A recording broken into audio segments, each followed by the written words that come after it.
Audio Jungle. Shabash. Kilimo Biz ndio form. Audio Jungle. Kuntu kabisa msikilizaji. Karibu kwenye kipindi chetu cha dawati la kilimo hapa 103.9 Musta FM. Mie ni Clarence Majani.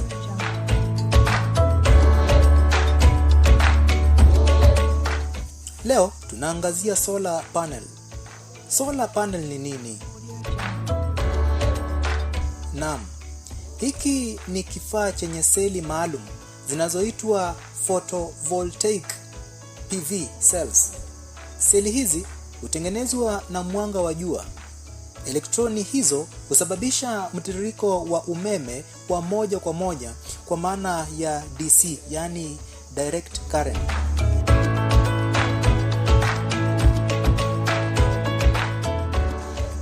Katika uga wa maonyesho ya kilimo Kakamega Showgrounds, nakutana na Brian Obuki ambaye ni mtaalamu na anayejihusisha na vifaa hivi akiajibikia Solar Tech.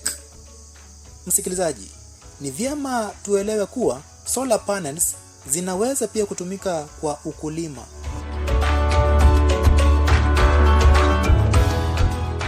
Kwa majina ni Brian Obuki, nafanya na kampuni inaitwa Solar Tech. Kampuni Solar Tech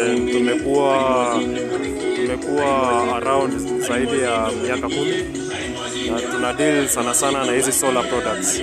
Kuna solar water farming, solar water pumping, solar water irrigation na home basic system ya nyumba na pia solar water heater. Lakini sana tumekuja huku Western kuangalia mahitaji ya wakulima haswa sekta ya maji. Kwa hivyo tumekuja na system yetu ya solar water pumping.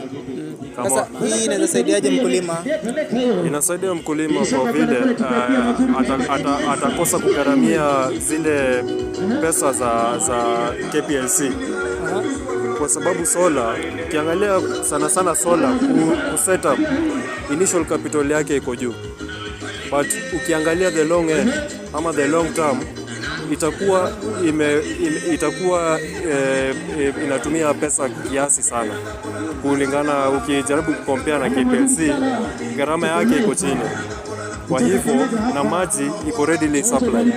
Some mkulima akiwa na hii solar ataweza kugharamia hiyo bei yake ya kwanza, lakini in the long end it's profitable kwa mkulima. Inaweza tokea pesa ngapi kwa mkulima wa shamba kidogo ama kulingana ukubwa wa shamba? Inalingana sana vile umesema kwa ukubwa wa shamba na pia mali anatoa maji. Kama anatoa kama kwa amechimba borehole pale ama anatoa, wengine wanatoa direct from the river, wengine wanatoa tu kwa tanki yao yenye imechota maji ya mvua.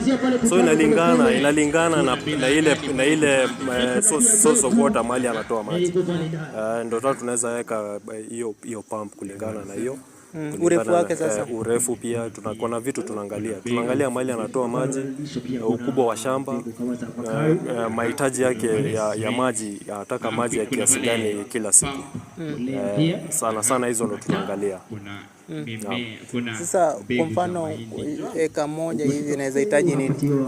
Eka moja inahitaji kiwango gani ya solar, na naona kamba ambazo zinatumika pia? Eka moja labda siwezi kuambia haswa hiyo pesa sahihi. Ni mpaka tufanye calculation kidogo, design kidogo.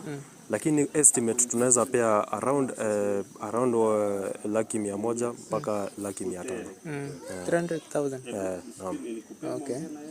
Okay, sasa himizo kwa wakulima ni lipi? Tuwaambie nini hao wakulima? Unaweza waambia nini wakulima ambao bado hawaelewi mambo kama haya? Kwa wakulima tunaweza waambia kuwa solar kwa ukulima inasaidia sana. Na faida mengi sana kwa mkulima, ule mkulima mdogo na mkulima mkubwa. Solar iko na faida mingi. Sana mahali kama huku, hii msimu wa November to December huku Western ni msimu wa jua. So msimu wa jua kwa mkulima atakosa kugharamia zile pesa analipa KPLC, na anashughulikia atakuwa na sola, na kwa hivyo sola itakuwa ina power ile shamba yake. Kuna wale ambao wanaweza sema kwamba sola inaweza tumika wakati ambapo kuna jua mingi, labda ikifika wakati wa mvua, unaonaje? Ikifika wakati wa mvua hapo ndio siwezi kudanganya, kuna changamoto kidogo kwa upande wa sola. Kwa hiyo muda unajua atuondoe KPLC kabisa. Tunaweka kitu inaitwa changeover. Sasa haswa hiyo msimu wa baridi, hiyo changeover itakuwa ile automatic. Ina sense kuwa jua iko imepungua, ina switch kwa KPLC. Lakini uzuri wa hizi solar panels, hata ile jua kidogo itaweza kukimbia. Itaweza kukimbiza hiyo pump. Okay. Kajua tu kidogo tu hitaji ati jua mingi.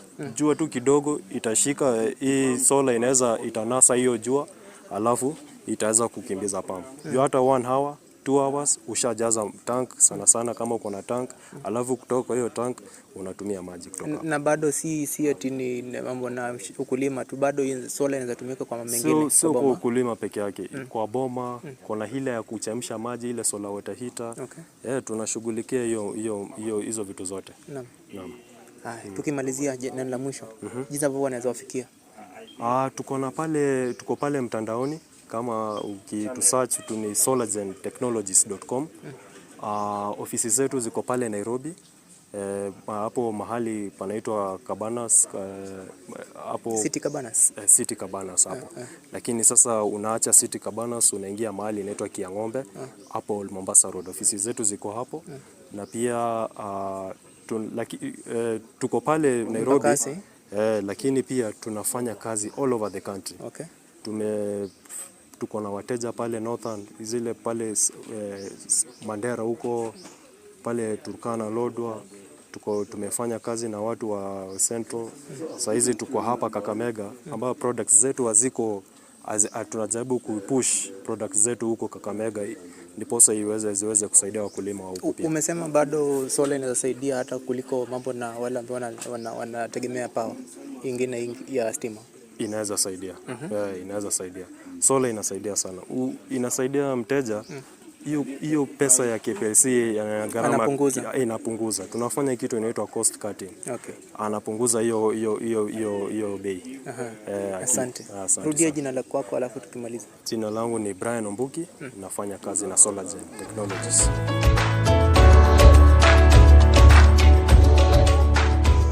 Shukrani kwa kusikiliza. Haya yamekuwa makala ya Kilimo Biz ndio form. Tukutane tena wiki ijayo wakati kama huu, ambapo tutakuwa tunaangazia mengi zaidi. Mie ni Clarence Majani. Mpaka wakati huo, nakutakia wakati mwema.